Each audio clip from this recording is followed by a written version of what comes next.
What is the wildest thing a woman has ever done to gain your attention?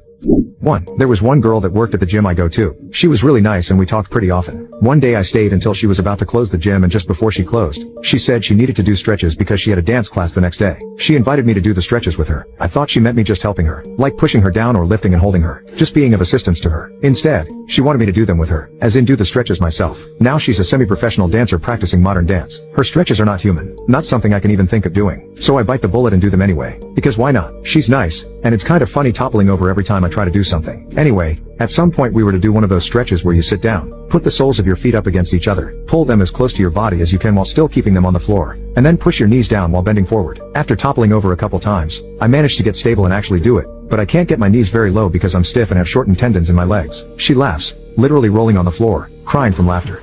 So to help me, she gets up behind me, mounts me, literally climbs on my back, spreads her legs around my ribs and starts pushing down my knees with